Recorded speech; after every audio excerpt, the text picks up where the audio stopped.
Ladies and gentlemen, this is the Footy Travellers Podcast.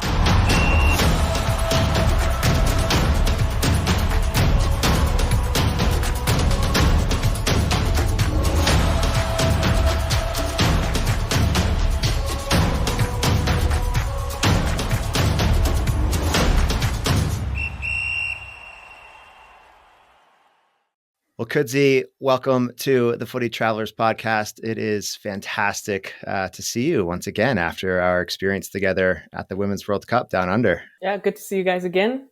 Welcome home, I guess. Yeah, it's. I guess it's been a few months now since we actually last saw each other in person, face to face. How you been?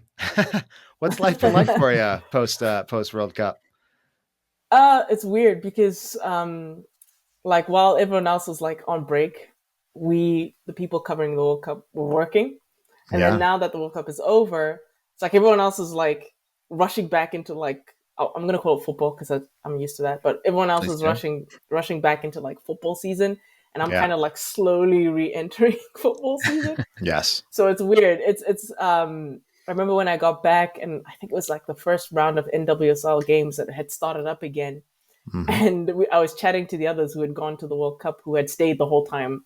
And we were all we have absolutely no idea what's going on. We don't know which teams are in form. We don't know which players are injured. We don't know anything. So you just kind of disconnected. You didn't have a choice really, because there was just no way for us to keep up with the NWSL and all those other leagues while doing the World Cup at the same time. You guys know this. The World Cup is go, go, go, go, go all the time. Oh, we know. When you're covering so many games, you guys cover specifically the US, but with us, we were covering the entirety of the World Cup. So you just don't have the mental capacity to be able to focus on so many things. Right. And yeah, I mean, like I said, I think it was the first weekend that I was back was when the NWSL returned. And I did watch a couple of games, but I was so I had to catch up on everything. I didn't know what was going on and nothing. And then now, for example, the WSL, Liga F, Division 1, or they call it D1 Academia now, but I'm used to calling it Division 1. But yeah, the one in France, the Frauen Bundesliga, they've all just started now. So it's good because I've had the chance to kind of come back into the club season and be able to catch up on everything there, while also slowly withdrawing from the World Cup and going through that withdrawal. Well, let's back up a little bit and kind of talk about that World Cup and the World Cup. We've all been feeling that withdrawal. I'm sure we've mentioned it to the listeners before. Mike and my experience down under, helping out with yourself, some other photojournalists, some other journalists with The Athletic, to kind of create this social media project. I guess in partnership with State Farm. We should give them the proper correct credit where credit's due. This episode is not sponsored by State Farm, by the way. Maybe they'd like to, though. But from your perspective, tell the listeners, the way you saw that project and kind of what you were tasked with doing as a journalist for The Athletic. So first and foremost, I remember when they first pitched the idea to us, when they kind of said, hey, this is what we're doing, when The Athletic came to us, and me and the others, as you know, it was exciting because I was I've always wondered what it's like for a journalist when they go to an event like a World Cup, which is the biggest event in football, right? It's the biggest event by far. And I always used to wonder, what's it like behind the scenes for journalists? Because all you ever see of them is the occasional social media post when they, take pictures in the stadium or whatever. And then you'll see whatever articles that they produce from there.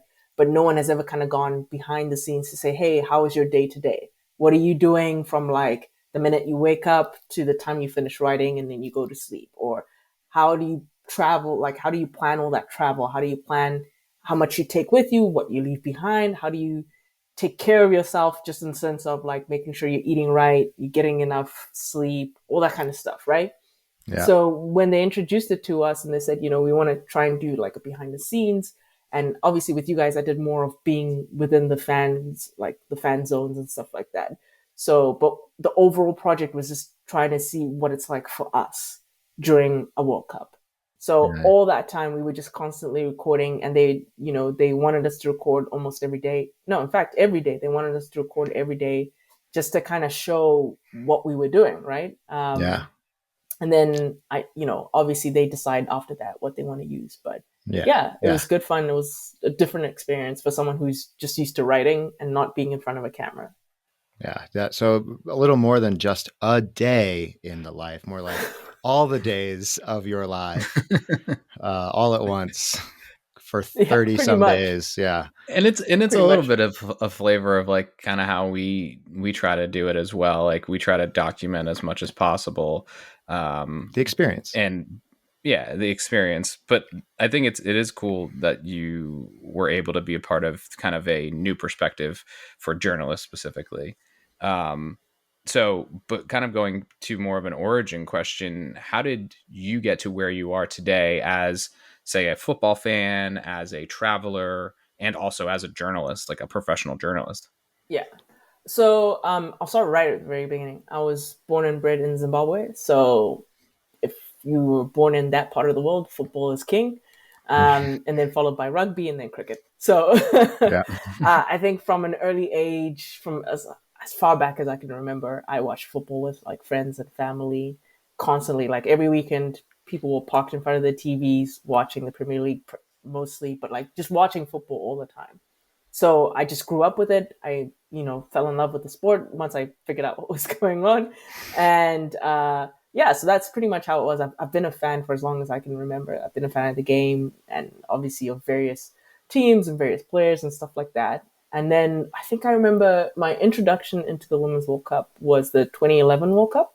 I specifically remember this because it was just like a funny story, like in the sense of I was with my brother and we had just come back from university or something like that. I think it was something like that. We had just come back from university, so we were on summer break. And at the time in Zimbabwe, like everyone else was like doing stuff because it's not their summer break. It's like their school calendar functions differently. Yeah. So it was just me and him. We were at home and we were trying to find something to watch. And then back then, there wasn't like the football calendar that there is now where there's just constantly football. Like almost every weekend there's football going on.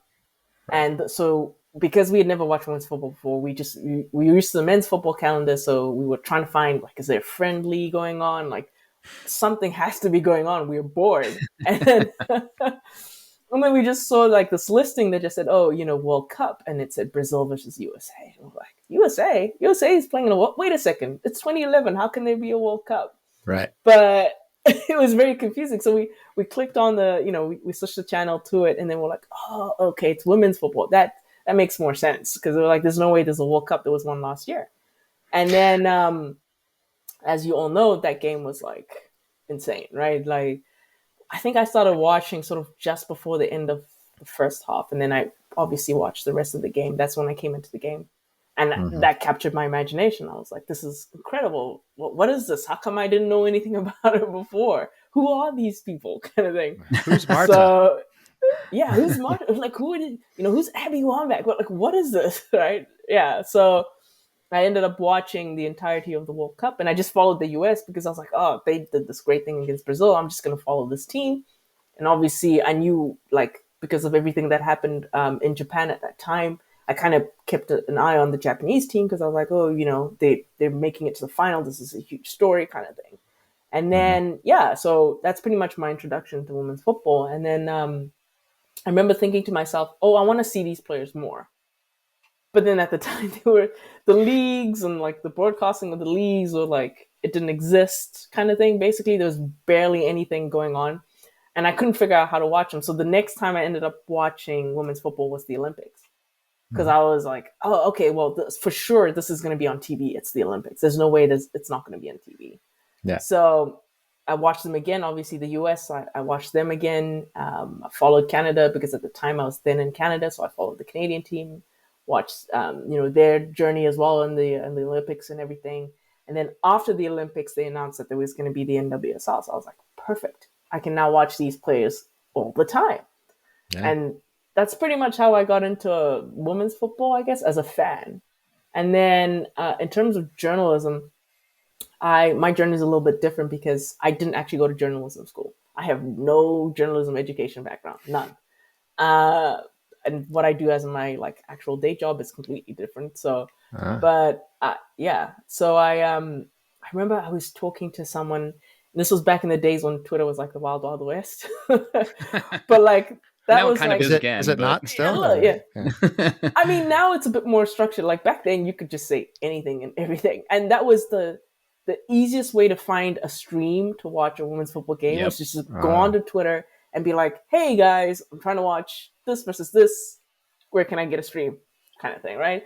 And like, I'm not gonna lie, you didn't always find the most appropriate stream to watch. You Legal. know, you had to Yes. find, you had to find back channel streams Yeah. and so forth. So I ended up like talking to a bunch of people online who had been following the game longer than I had. And I was just like, oh, I really want to discuss these games more. But there's nowhere for me to discuss it more apart from Twitter. But like me and my friends talk to each other, and then obviously we'll have the share like the same kind of viewpoints. I need to find more. Yeah. I need to find, I don't know, is there like reporters out there, journalists out there who are reporting about the game? Like, I just want to discuss the game, and it doesn't look like anyone is discussing it.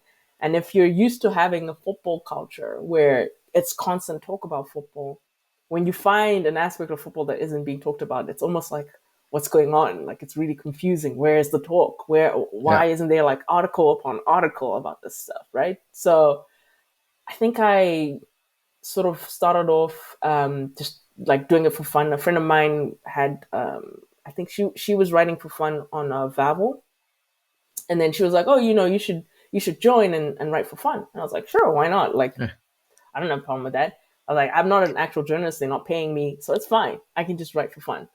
And then that kind of developed to like from there, I ended up joining SB Nation, and then from SB Nation, I ended up working with The Athletic. That's essentially how the journey went. And then the more I wrote, the more it seemed like people actually wanted to see my content, so they started to pay me for it. And then that's pretty much how I ended up with The Athletic.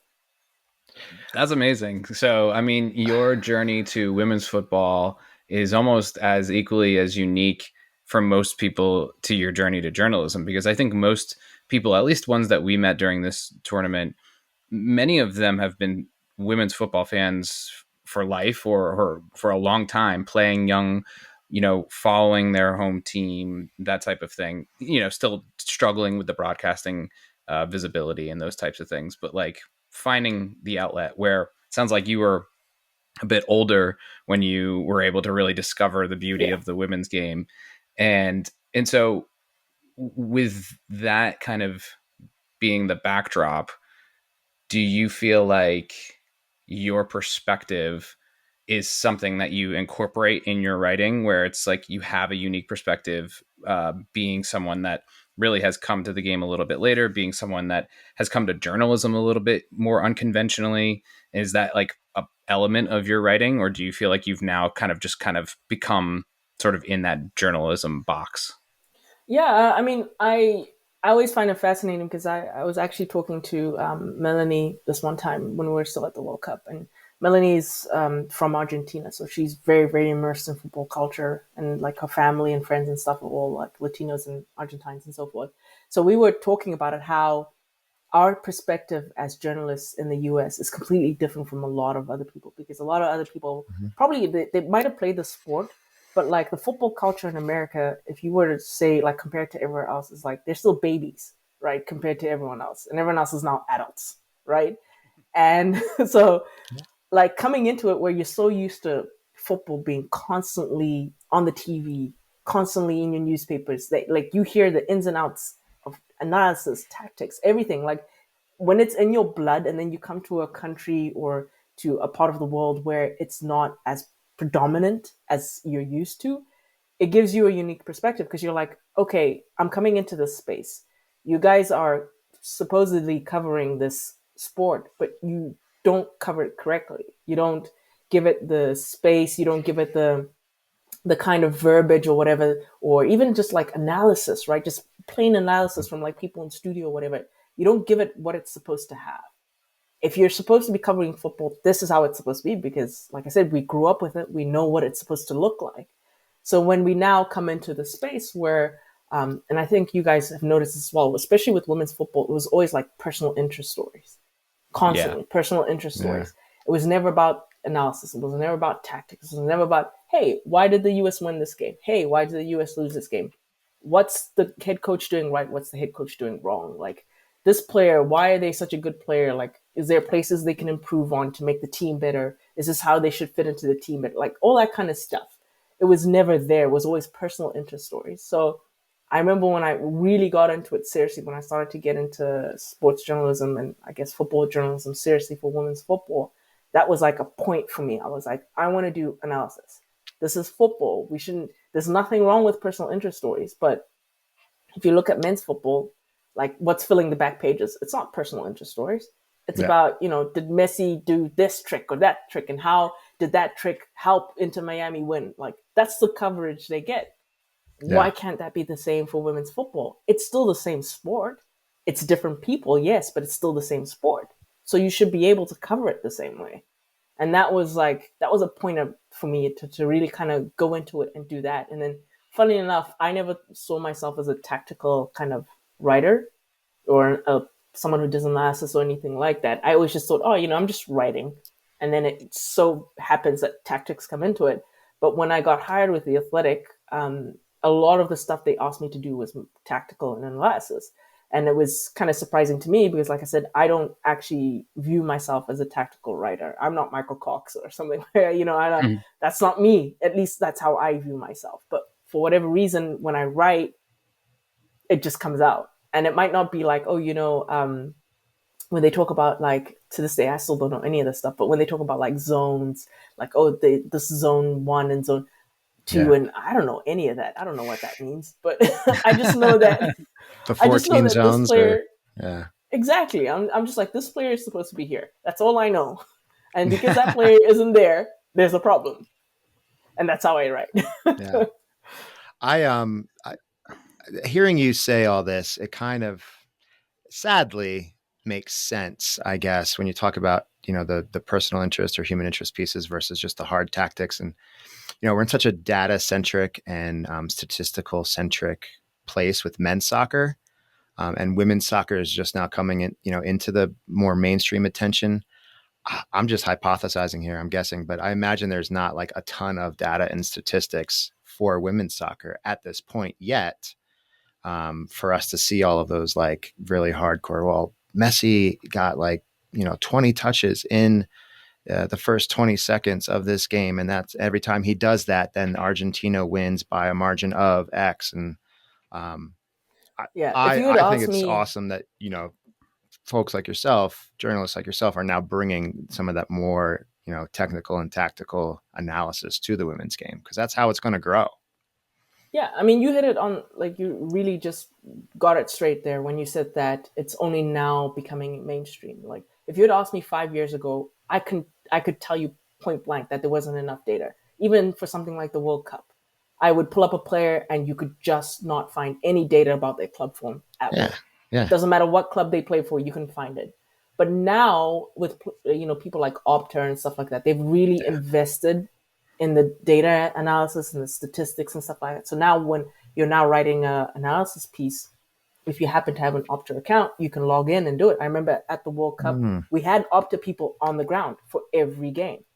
Like, they were literally there every game, getting stats, doing interviews, all that kind of stuff, so that they could all put it on the program. And then therefore, if you're like me and you need to log on and get some statistical evidence or whatever, I mean, even FIFA had a statistical hub for journalists. Wow. So you could log on to their media hub and you could find data. Now, was it as like detailed as I would have liked? No, but 5 years ago, I couldn't find that kind of data on a player. I just could not find it. Right. So one of the things, kind of taking from Colin's hypothesis and putting another one out there, one of the things that we've been talking about kind of post Women's World Cup was the behavior of fans and how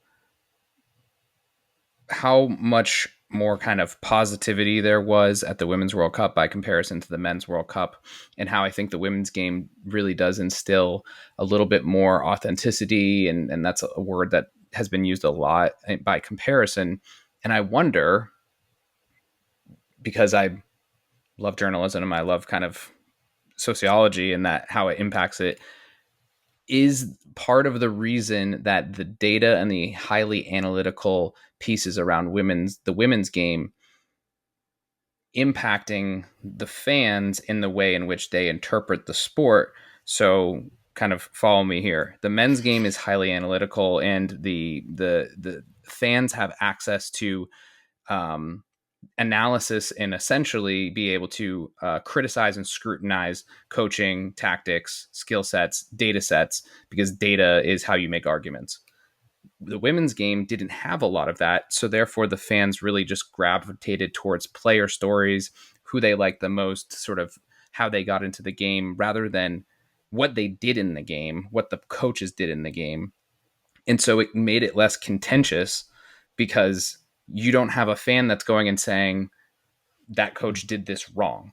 Now, this World Cup, I felt like that was the first time that I had ever seen the women's game, specifically with the US, get scrutinized by the pundits, where they were talking about tactics, where they were saying Vlaco did it wrong here, and this is the wrong roster. And more as the tournament went on, you heard more and more fans talking about the tactics, whereas I think previously that really wasn't what it was. And maybe it's also because, the US specifically was, performing well, but I just think that there's something to that, where if you're empowering the fans with all of this data to make arguments and debate and create strong opinions about the people on the field, or the people that are controlling the things that are on the field, you inherently are going to create a more contentious,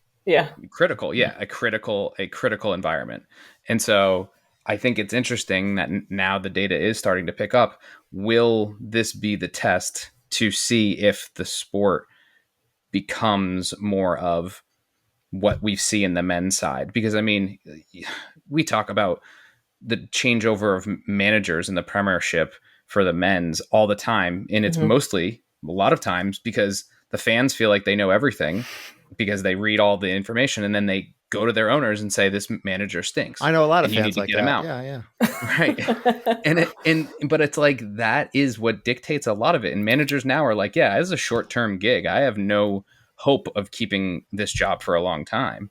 And so I just think it's interesting, because we've talked about the tactics with other folks and people on the podcast about how the women's game has kind of been maybe a couple of years behind the men's game, whereas this World Cup kind of has now maybe paved its own path. I just wonder what happens when it comes to the data, what is going to change with the women's sport and the way that it's covered. I'm not really reaching much of a conclusion, other than I'm just kind of fascinated by it. We're listening to you. Yeah, no, I think it is actually a very good point that you bring up, because I remember thinking the other day that when you look at men's football now, and I know we're delving into men's football and all that, but and people don't like, when people talk about men's football and women's whatever. But football's football. Football's football. So when you look at it now, there's so much, even the way that teams play, right? There's so much kind of statistical or tactical like plans behind how each player is supposed to be positioned on the field and so forth. You don't have as much anymore like magicians like Ronaldinho, who could just do whatever he wanted, whenever he wanted, and the coach was like, don't worry about tactics with him, just let him do it. Right? If you think about it, how many players actually do that now? If you look at the men's game, how many do that? Not many have the liberty. I don't know how to analyze Erling Haaland's goal scoring dominance. I don't know if that's part of the tactics or if he's just... Yeah, because he's probably and he happens to play for a coach who's very, very into his tactics. And he's probably being told, this is the space you have to operate in. I don't want to see you anywhere else. Right. Play here, kind of thing, right? And it's kind of taken some of the joy out of football, I think, a little bit, where we introduce tactics to help people, analyze games, or the coaches or the managers, whatever, to analyze games and help their teams become better. But the problem is they've let the tactics overtake the eye test, in my opinion. Yeah. And I think football is one of the sports where I could be wrong. This is just me talking from a football background. But for me, football has always been eye test first, data second. So Okay. when you look at a way a team is playing, like, example, the US at this World Cup, if you listen to anyone who kind of has been following Vlatko's trajectory, even before the Olympics, the signs were there. You might not have the tactical, statistics or whatever to back it up, but the signs were there just through the eye test. And I think now, as journalists, at least for me, what I try to do is I look at the eye test first and I say, okay, something's not right here. I can see that it's something, for example, with the US, it's something to do with the midfield. I don't know what exactly is wrong, but something in the midfield is not right. It's not coming together and it's affecting everything else. You then flip it back and you say, okay, I now have the data and the statistics to look at it to be like, can I support this argument with something concrete? Because, if you go up to like an editor or even just a fan and say, listen, something's wrong, and they say, what's wrong? And you don't know how to explain it, they're going to be like, you don't know what you're talking about, right? Right. And at up until the Olympics, like if you told someone that there's something wrong with Vlatko's team, they were told you have no idea what you're talking about. Because up until that point, he was doing really well. He was winning games. But even when he was winning games, you could still see something didn't feel off. right. Yeah. Yeah. And then after the Olympics and, heading into the World Cup, again, now you had the data to support that argument to say, listen, this midfield is not right. And this is why it's not right. So I think what fans need to remember now, and in men's football, I think it's gone too far. You might not be able to bring it back again because that's just how the nature of the beast now. But at least with women's football, if we can get people to understand that football is eye test first, it's what you see with your eyes, and then you back it up with the data, you back it up with the statistics, then you can go for that. Because if you start to pull the joy out of football and you start to make it more about data points, about zones, about that kind of stuff, while it's fun to discuss, but you're taking the purity out of the game, right? And for me, growing up, football is about entertainment. It's about fun. Of course, you want to score goals, but you also want to see good football. Yeah. And you don't want to see machines. You don't want to see robots on the field, right? You want to see players having fun, enjoying themselves, which is why, people get upset, but I don't necessarily mind when a player, especially an attacking player, tries something off the cuff. Doesn't always work out, but at least they're trying something different, because you can plan and plan and plan as a manager, like Vlatko or whatever. You can plan and plan and plan as a manager, but sometimes you need a player to just do something individualistic.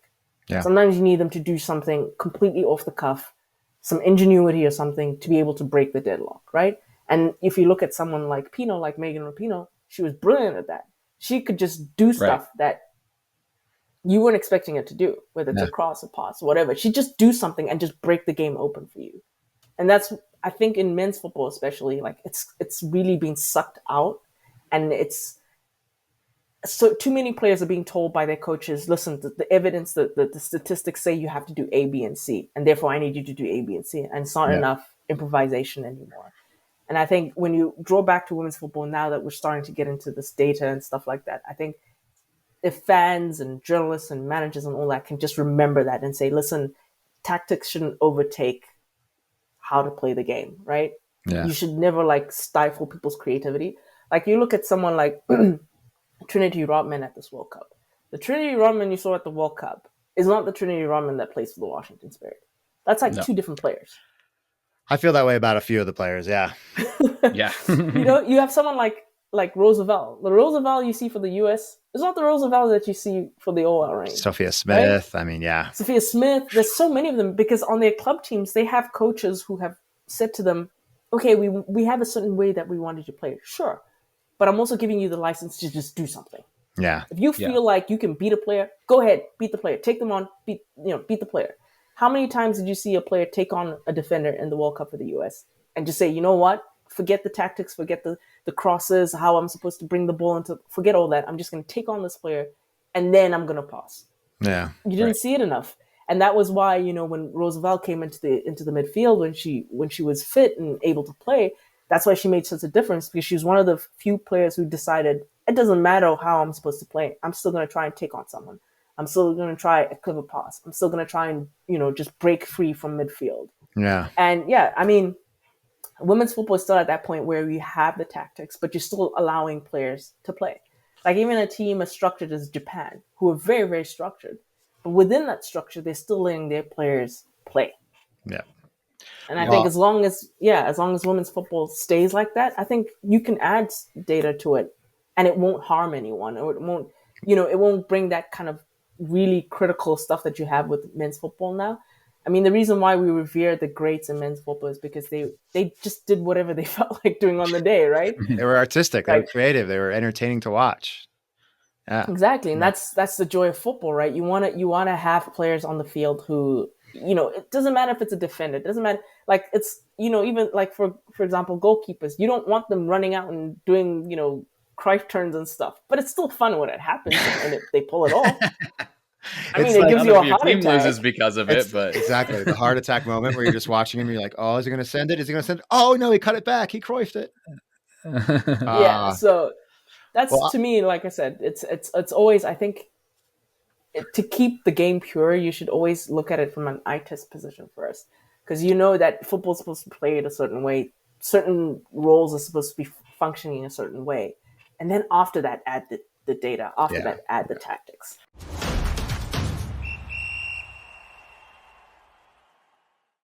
So let me, pardon the pivot here, but let me ask you this. You got to interact with a lot of fans during this World Cup, and, we were there to help you kind of, record some of those interactions, those conversations. What were some of the more memorable stories that you heard, or maybe the more memorable interactions you had? I don't know. Did anything stand out as you were interacting with fans? And was there a particular travel journey that you heard, or just a perspective that you heard that really stood out for you when you were interacting with all those footy travelers? Yeah, I think first and foremost, I appreciated how, whether you were in New Zealand or in Australia, that the fans actually turned out for every single game. I think I remember I was talking to someone about this, and I said, the lowest attended game I saw in New Zealand, which was in New Zealand, but the lowest attended game I went to, I think was just over 30,000. Yeah. Wow. That was the lowest attended game I went to. And I was like, I'm sure there's probably been other ones that were lower than that. But that's a testament to how much the game has grown and how many, people want to watch women's football, even in that part of the world where you wouldn't expect to have so many people constantly turn up for games like that. But people were excited. People wanted to go watch the games. And whether they were supporting the teams in particular that were playing that day, or whether they were just going to go watch a game, it didn't matter. They were just there. They wanted to have fun. They wanted to watch women's football. Yeah. And I think that was my biggest takeaway, was the fact that people were there genuinely to watch the football. Nothing more. They weren't doing it for like, oh, it's a niche little thing, or it's like, oh, I'm bored. Let me just go do that. No, they genuinely were like, you know what? There's football going on. I'm going to go watch it. Yeah. I think so, yeah. And I think, in terms of stories, you have stories from everywhere, right? We talked to people from the Philippines who were talking about how after they beat New Zealand, was it New Zealand? Yes, after they... in the group play? Yes, exactly, yes. Yeah. After they beat New Zealand in group play, how much attention the team suddenly got in the Philippines. And I was like, that's massive, because everyone knows that the Philippines, when they get attached to something, they're in it completely. Like, they will follow you to the ends of the earth, kind of thing. Like, if you look, something as simple as like Manny Pacquiao, right? Like, he is like a god out there, right? Because they found in him something to support. And I was like, obviously, I don't know, how much in terms of the federation they get support and stuff like that about the Philippines. It's not my beat, so I'm not quite sure. Yeah. But if they continue to support them and continue to show their games in the Philippines, can you imagine the effect that would have in a country like that, where they just need the opportunity to see themselves on a stage like that, to say, listen, I could do that too. Or you could show the country and say, hey, boxing isn't the only sport that you guys can support. There's all these other, it's not what you used to, sure. But hey, you have a pretty decent team in the Philippines. You should actually pay more attention to them, see what they're doing. And then the next time they have like an Asian Cup tournament or whatever, fans will turn out for them, right? Because they're like, this is a team we can get behind. And that was for like so many teams, like whether it was South Africa, whether it was Zambia, whether it was, obviously you guys saw with Colombia, how massive the support was out there for them. Oh yeah. Whether it was like, I remember I was in a press conference for Argentina, and it was interesting to hear the reaction to the players just on the amount of media that was there for them. I remember one of the players actually mentioned and said, 4 years ago at the 2019 World Cup, there was maybe like one or two at most. Huh. of media from Argentina following the team. Okay. They were like, when we left Argentina, no one even bothered to like follow up on us or anything. Like when we left, like no journalist was even interested in anything we were doing. No media site was interested in anything we were doing. And there was like maybe one or two that followed us at the World Cup. Now I get to look out and I see all of you here, sitting here for us. And it's crazy how much the game has grown. And, you know, this is a team that still hasn't qualified outside of the group stages. But the support they had from not just the media, but their own fans as well, who would travel, whether they stayed in the area or whether they were traveling from outside and coming in, the support they had was massive. So I think for me, the overall experience from the World Cup, at least from a fan perspective, was how much people are genuinely invested in women's football, whether it's for their own country or just for the sport itself. People are genuinely interested in it, and it's good to see.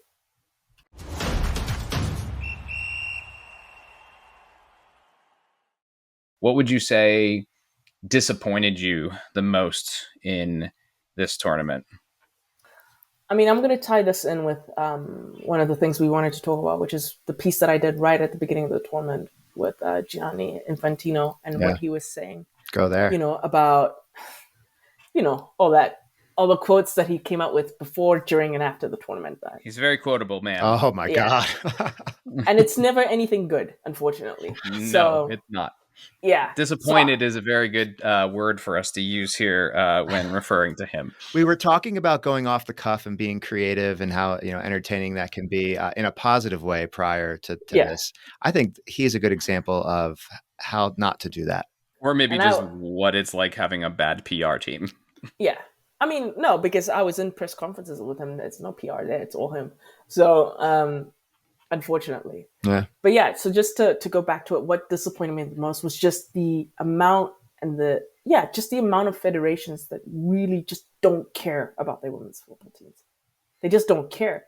And you've obviously seen this with Spain, you know, after the World Cup, how much their federation, you essentially, with a federation like that, you literally have to burn it to the ground. Like you literally have to burn it to the ground and start again, because right now they're still fighting with their federation. They're supposed to be playing an international match this coming weekend. Like, not this weekend. Is it this weekend? I can't remember when. Yeah. It's coming up very soon. They're supposed to be playing Sweden. As of this recording. Yeah, as of this recording. Yeah. They're supposed to be playing Sweden very, very soon in an Olympic qualifier. And yet they're still fighting their federation. Like, I don't know what's happened now, but at least about 2-3 hours ago, they were literally meeting with their federation and trying to hash it out, like right there and then. There were players that were called into that team that didn't want to be called up, but they had no choice because of the legal ramifications.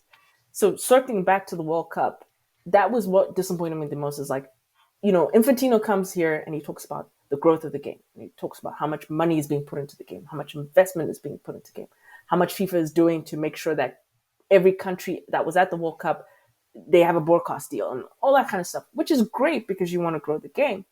But you can't grow the game and still have the same people with the same kind of 1960s mentality in charge of those teams. And those people fall under FIFA's purview. So if he really wants to back the talk about how invested FIFA are in the women's game, in the Women's World Cup, then he needs to start actually addressing all the various federations and the issues they have. If you look at Canada, for example, which Canada is like both sides, both men's and women's. The federation is a complete disaster. Yeah. Right? Going bankrupt, this is right? If they're not already. But like they have no money. They have no money. Their board decided to sign away every cent that they have for the next, I don't know, I think it's like the next 5 or 10 years or something like that. It's gone. They're not going to see a cent of it unless they go bankrupt and kind of find a new contract to do. So if I'm in charge of FIFA, if I'm supposedly the FIFA president, I'm talking about how much the game is growing and all that. Isn't that something I should be looking at and saying, hey, Canada Soccer, excuse me, what is going on over there? Why are you guys messing up so badly? And that's just Canada Soccer. We've got Jamaica. We've got, as we talked about, Spain. We've got, up until this point, like Chile, who weren't in the World Cup, but they have issues with their federation.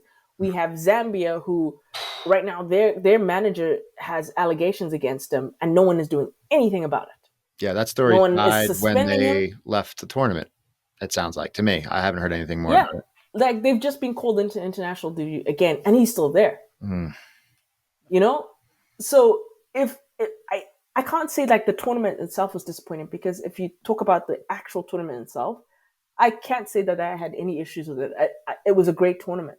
But the fact that FIFA is still in charge and they keep claiming that they support women's football and they want the sport to grow, and yet they keep leaving people in charge of these various teams who do nothing but hurt those teams, then what are we doing here, right? Well, And I think that's one of the biggest issues that is continually getting uncovered at FIFA, which is you can replace the figurehead, but you have to change the system. Yeah. And the system the way to be a structured organization with proper leadership is to take accountability. And no one takes accountability in the leadership of the FIFA, at least FIFA leadership. And it's like, Gianni Infantino is the top of it all.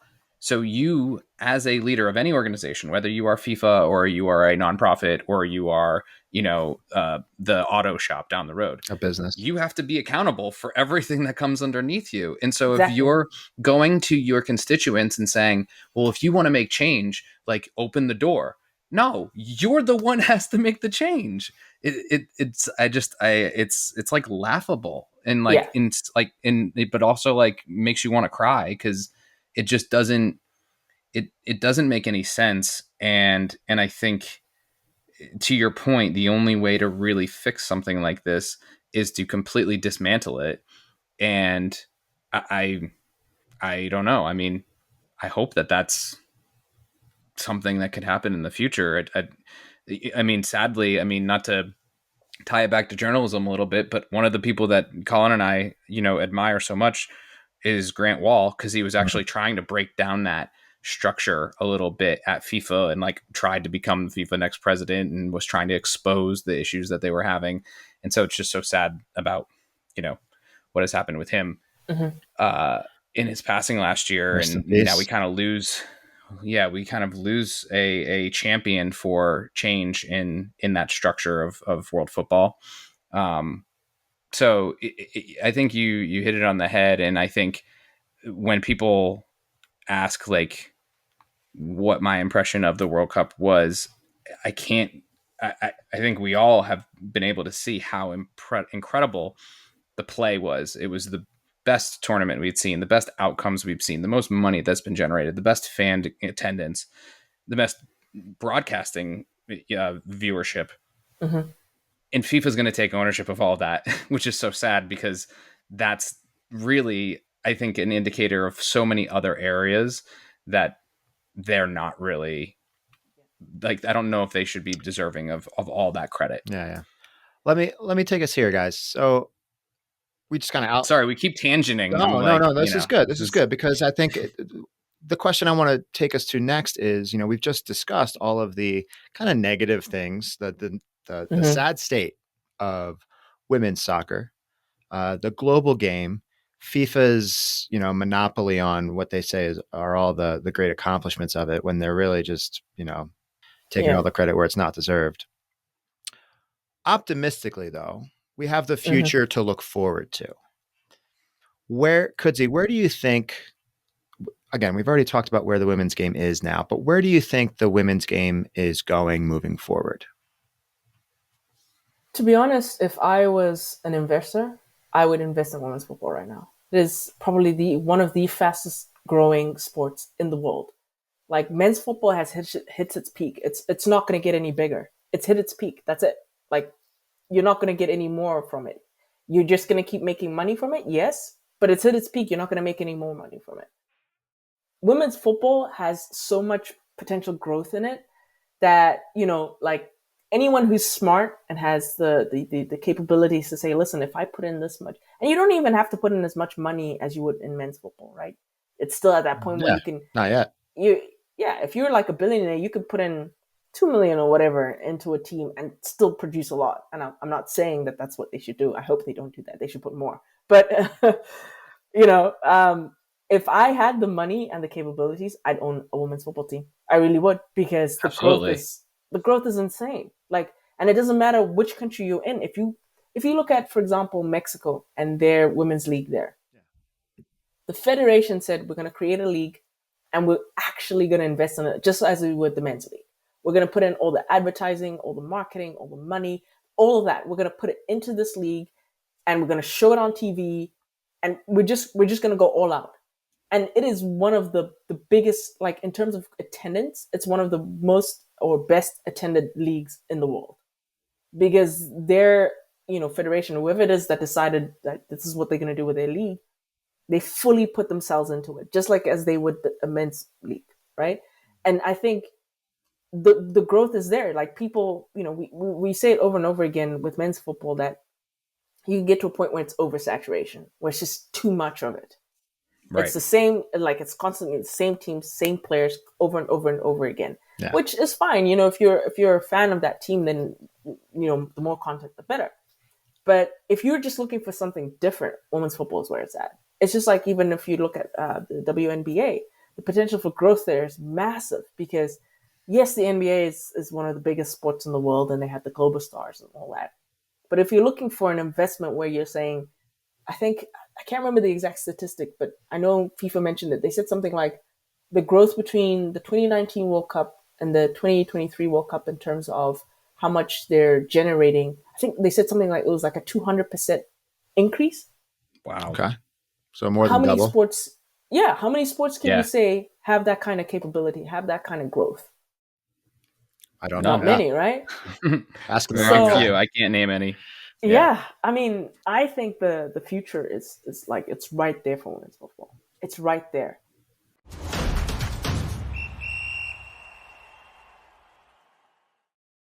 What would you say are some of the best travel tips that you've learned or ones that you would advise people on? And it doesn't necessarily have to be for this World Cup, but just maybe just recently. Speaking. Yeah. Generally, so first and foremost, I love traveling. I do love traveling. COVID kind of put a stop to that. I don't I'm trying to get back into it more now to kind of go at least once a year somewhere. COVID was the worst. Yeah, it kind of, I mean, I had plans to be in Munich with a friend and then it just completely went away. So, but yeah, I mean, I'm a big believer in like not having a set plan whenever you go anywhere. Okay. You could have places that you want to hit up, like if there's like certain, nature things that you want to see or certain like places you want to visit, like hot springs or whatever, like, have those written down, but don't like essentially plan every day out. Yeah. Because you don't know how you're going to feel when you get there. Like you could wake up that day sick and then there goes your plan. Mm-hmm. Or you could wake up and you're just too tired to do anything and all you want to do is be by the pool. Right. So before when I used to travel, I tried not to have like a planned out trip like that, which drove my friends crazy, but there you go. That would be my first trip. If you're going somewhere new and because you just want to experience the place, right? Like even when you talk about the World Cup, I'd never been to New Zealand, never been to Australia. So I just kind of would look at the day and say, okay, when do I have a free day? Okay, this is when I have a free day based on my schedule. And I double check with my editors and be like, is this a free day for me? If they say yes, I'm like, okay, perfect. These are the things I wanted to do when I was in New Zealand. I wanted to try and get out to these places. Can I do that on that day? If I can, great. If I can't, okay, what's the next thing that I could do on that day? And then that's essentially how I would do it. And that's how I do it when I travel anyways. It's just, I'm a little fast and loose when it comes to that kind of stuff. And I don't know, it just, for me, it makes the experience better because then you're giving yourself the chance to experience different things. Totally. Yeah. Right. So you could end up just going somewhere where you weren't expecting to go, and it turns out to be a great idea. And that typically is the way that it happens, where the most unanticipated experience is one that is the best one. Yeah. And I'd also say, sorry, one last thing. Yeah. Get as much sleep as you possibly can. That's a good one. Good luck. Yeah, I know when you travel, you're always like, no, there's not enough hours in the day. I got to do everything. Right. Don't do that. Get sleep. Wow. Get sleep. Mike, did you hear that? Nope, didn't hear it.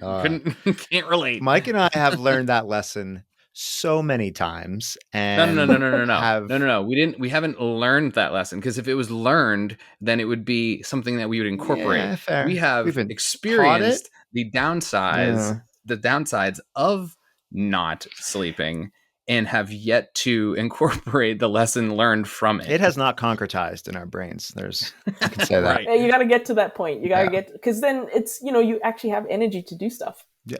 What a novel concept. Exactly. Well, what a concept. Let me ask you this then. What any specific examples about those days you had in New Zealand or Australia where you had the day off and you went and did something fun? Like, what were your highlights, I guess, travel wise? Yeah. So first and foremost, I didn't have that many off days, unfortunately. But when I did have off days in New Zealand, I was able to get out to Hobbiton. That was on one of my off days. Yeah. And that was a day trip. So, essentially it was the whole day I was out. And then the other time I had the chance to go to the Glowing Worm Caves in Rotorua. So I was out there as well. Okay. And then on one of the days where, I had like half the day off, I got out to Waiheke Island. Oh, nice. And I was also trying to get out to the bridge to do a little bungee jumping, but it never worked out. So I wasn't able to go. And then when I was in Australia, for a very short period of time. So each time I was in Australia, which I think I was only in Australia twice overall. So I was in Melbourne and I was in Sydney. And I have a lot of, which made people laugh, but constantly I was meeting up with family, constantly. Because I have a lot of family out there, surprisingly enough. But nice. That's cool. Yeah, so I would do stuff with them.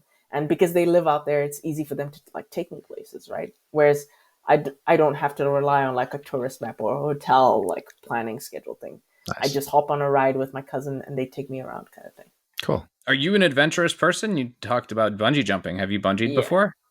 Yes, but back in Zimbabwe, okay. Which is like different because it was off. I think you guys have heard of the Victoria Falls. Oh yeah. Yeah. So there's a bridge there that you can go bungee jumping, and whoa, I didn't know that. Yeah, there is. There's a bridge you can go bungee jumping, and then depending on the time of the year, you could you get the what do you call it, the water dip, the spray. Oh, when from the rapids. Yeah, the mist.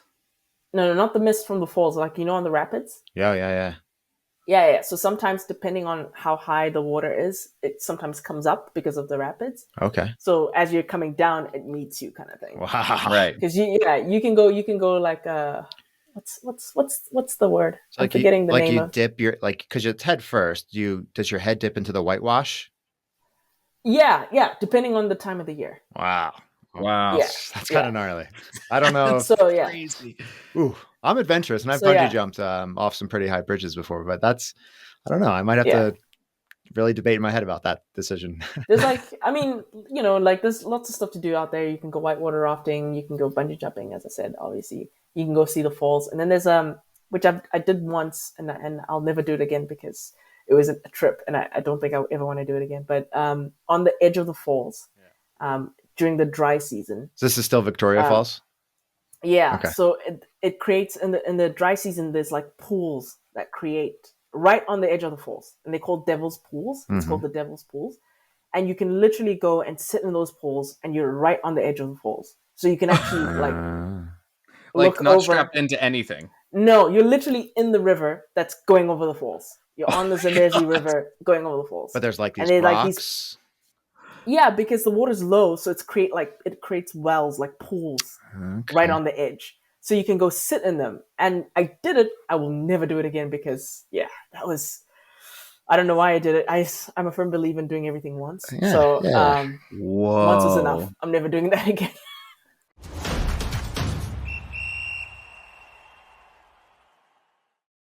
I got to ask, as much as you were kind of like on and working and traveling and you didn't have too much downtime, how did you stay healthy and eat well while you're traveling? Okay. So well, that was the second part. It's like, is it just a lost cause? You can't do it. You just can't do it.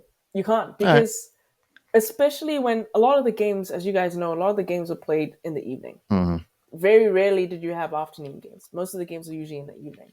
So after each game, you have deadlines. And especially if the game you were covering happened to be the late game, which was, depending where you were, if you're in New Zealand, it was it would end around like 10 o'clock.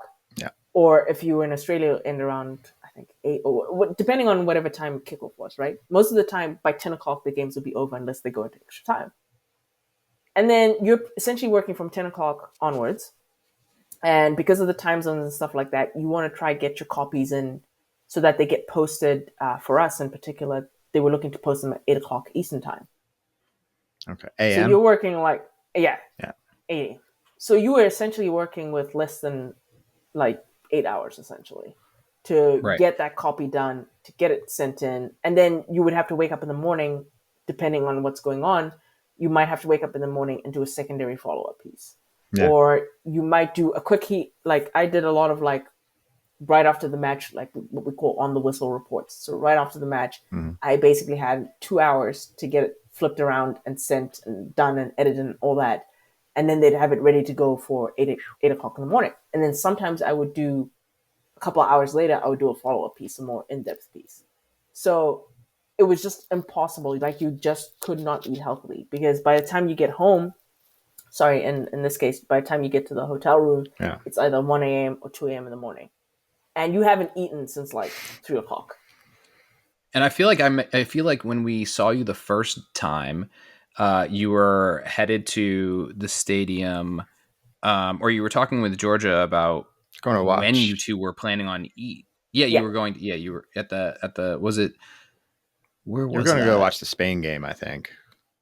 Yeah, we said we were going to go watch the Spain game while we had dinner because we hadn't eaten all day. Right. And you're absolutely right. Like, and I think you probably had to experience like the stadium food as like a last resort, I'd imagine.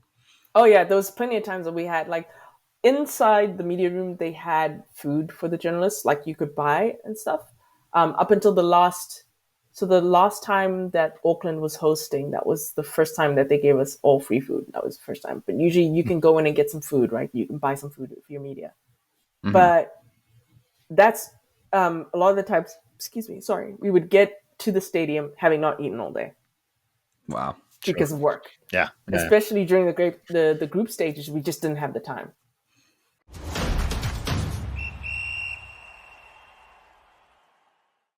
Yeah. Well, Kudzi, again, we could talk to you for not just hours, but days and, weeks at a time, I'm sure. This is, it's been great having you on here, chatting a little bit about your experience. Sorry, before I forget. Yeah. Before I forget, this is something I wanted to mention, and this is something that I'd advise everyone to do. So if there's ever another tournament in Australia, whether it's the Olympics or whatever, and it's in Sydney, I would say to every person who can manage it, take the ferry to the stadium.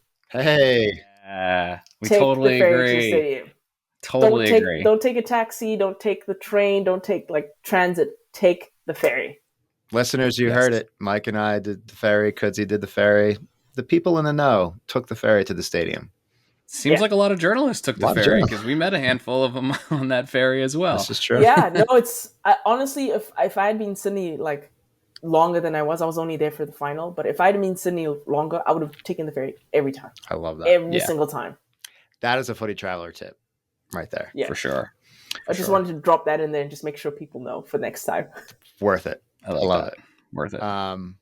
Well, before we let you go, though, we're going to do a little something we've tried to do as rapid fire in the past, but just some quick first to mind questions. Don't need to overthink them. Whatever comes to mind first.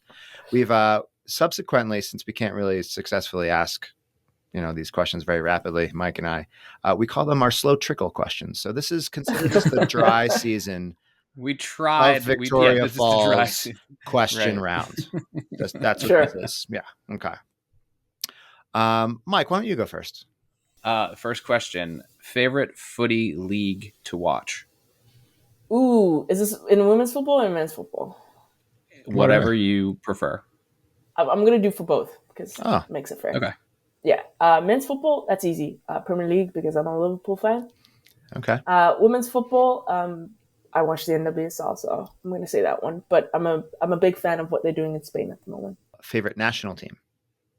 Apart from my own country, I would say. I actually have to think about this because I don't think I have a favorite national team. Okay. Yeah, I'm for men or women. Yeah, you're more of a club fan. Yeah, I'm a neutral party because, like I said, I tend to follow my own country, and because they're never in like any major tournaments, I kind of go into tournaments just being like, whoever looks like they're having fun, I'll follow them. All right. Favorite player of all time? I'm gonna do men's and women's again because I think that's easier for me. I'd say on the men's side, Zinedine Zidane. On the women's side, off-field, off-pitch controversy aside, hope so. Okay. All right. Yeah, I've never seen, and I'll just kind of put it real quick, I've never seen a woman's goalkeeper do what she did for as long as she did. That's fair. If you were told you needed to move and relocate to New Zealand or Australia for work, where would you prefer to move to? Australia? Australia. In like where? Toss up between Melbourne and Sydney, to be honest. I've liked both cities a lot. I think I would say Melbourne because it's less expensive than Sydney. Yeah, that's fair. And as someone who lived in Toronto for a really long time, I'm tired of having to pay so much. What is or what was your favorite piece that you wrote from the Women's World Cup?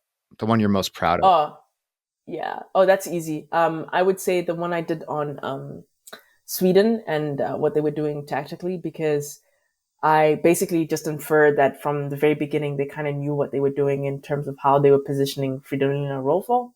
And I was like, they were planning to either play the US or the Netherlands in the round of 16. And throughout their group stage games, they were planning towards that. So, and it paid off because that's how they played against Japan, that tactical putting together stuff. So I'd say that's my proudest one. Next question, must-have travel accessory or gadget? I'm always, I like to have like, what do you call it? I like to have all my shows or whatever downloaded onto something, because a lot of the travel that I've done in my life so far has been very long. I'm always on really long flights for whatever reason. So I have to have my, like, either my laptop or my phone in working order. And then, obviously have my headphones fully charged up and have my chargers with me and stuff like that. So yeah, usually I prefer a book, but at the moment I don't have any books that I'm reading. So I go with that. Got to stay entertained on long flights. That's a must. Speaking of flights, aisle or window? I would say window. I'm going to go with window because aisle, you constantly have to get up for people. Okay. Favorite airline? I'm going to go with British Airways because I took a flight with them once where, for whatever reason, the way they booked me, the seat didn't exist. So they ended up bumping me to first class. So hey. I'm going to go with them. Thanks. I'm going to go with them. Thanks for messing that up. Yeah. Best airport? Man, I've been to a couple of airports now. I have to really think. I can tell you the worst one I've been to. And I don't know if this is going to make me a lot of friends, but the worst airport I've ever been at is in Addis Ababa. Hated that airport. Hated it. Hated everything about it. I won't go into detail, but it's not a good airport. Fair enough. My favorite airport. Wow. Actually, I'll go with the one in Seoul. I like the one when I was connecting in South Korea coming to the World Cup, and I quite liked that one. It was nice. It was clean, and there was like plenty to do. And, there was like, when you get to an airport, sometimes when you get to the lounge, there's no like charging ports or whatever, which is very frustrating. But they had everything in order there. So I'm going to say that one. What would you say is the footy destination or experience that's top of your bucket list? I'm going to be a little bit biased here and say, if I ever get the chance to, which is why I'm hoping they award them the World Cup, but Brazil. Okay. I hope they get the Women's World Cup just so I can go. But if not them, Morocco would be fun. Right. Yeah. Okay, last question. What is your dream story or piece or project that you would like to create? I have it in my head. I've had it in my head for like ages, and I don't know if I'm ever going to get it done. But I would love to sit down with the Barcelona midfielders. So Alexei Putellas, Patrick Guerrero, and Aitana Bonmatí. I'd love to sit with the three of them and just be like, let's talk football. I don't know if it's ever going to happen, but... Well, Kudzi, you're in luck because they are diehard listeners and followers of the Footy Travelers podcast. I thought you were going to say they're behind this door right here. If I could, like, it's close to impossible, especially with Alexia, to get her to talk to media. So like, it's near on impossible. But if that could happen, I mean, if I could do that and then be done with it, like, and post it and publish it, whatever, I'd be done. I'd be like, nothing will beat this. Nothing. I feel like I'm almost there because I managed to speak to Bonmatí after the Sweden game, the semifinal. Nice. And she was kind enough to stick around way after the game and talk to the international media for like a solid 20 minutes. So that's awesome. Nice. So you have an in. Yeah. I hope so. I don't know if she remembers me, but it'll be cool if she does. Well, Kudzi, we remember you. We remember having a great time hanging out at Women's World Cup with you, doing some fun content creation. Fun. It was a great time, wasn't it? Yeah, no, it was good. This has also been an absolute pleasure and joy. Again, thank you for joining us here on the podcast. Man, so again, I can say this because you guys aren't paying me. But legitimately, you guys are fun. Like, if you're all listening and you're like, hey, I'm looking for some people who will be a good time at a football game, who love the sport, these guys are the ones to do it. Look up Colin, look up Mike. And to reiterate, we did not testimonial. We did not pay her. Yes, we didn't. No payment given. Nothing. They didn't force me to do this. This is me just genuinely speaking. They're a good hang.